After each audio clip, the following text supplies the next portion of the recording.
பாருங்கள், கடைசி நாட்களில் ஆண்டவர் ஆமோஸ் புஸ்தகத்தில் எழுதி வச்சுருக்காங்க, எல்லா திராட்சை தோட்டங்களிலும் புலம்பல் உண்டாயிருக்கும், நான் உன் நடுவே கடந்து போவேன் என்று கர்த்தர் சொல்லுகிறார்.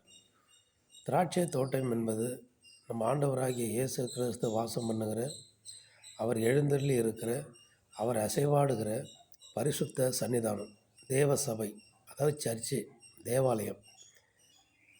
அவருடைய சபை தான் திராட்சை தோட்டம் என்று சொல்லப்பட்டிருக்கிறது.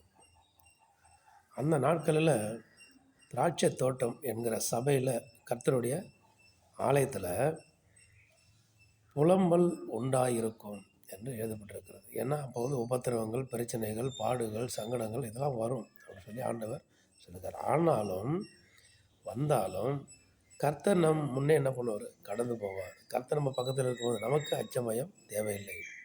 ரட்சிக்கப்படாதவர்களுக்கு, கர்த்தரை ஏற்றுக்கொள்ளாதவர்களுக்கு, பாவம் செய்தவர்களுக்கு, அக்கிரமத்தில் இருந்தவர்களுக்கு, தன் பாவங்களை அறிக்கையிட்டு சுத்திகரித்து கொள்ளாதவர்களுக்கு அச்சம். இன்றே மனம் திரும்புவோம். இன்றைக்கே நம்மளுடைய குற்ற குறை பாவ மீறுதல்களை தேவனிடத்தில் அறிக்கை செய்வோம். ஆண்டவராகிய இயேசு கிறிஸ்துவே, என்னுடைய குற்றங்களை, என் குறைகளை, என் பாவங்களை, என் மீறுதல்களை, இன்னும் என்னென்ன சிந்தையில் நான் செய்த எல்லா பாவங்களையும் ஏசப்பா மன்னியுங்கள் என்று அனுதினமும் பாவ அறிக்கை செய்து நம்மளை கழுவிக்கொள்வோம்.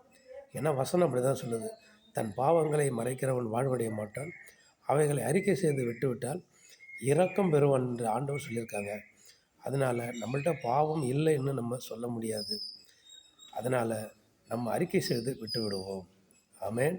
அல்லேலூயா.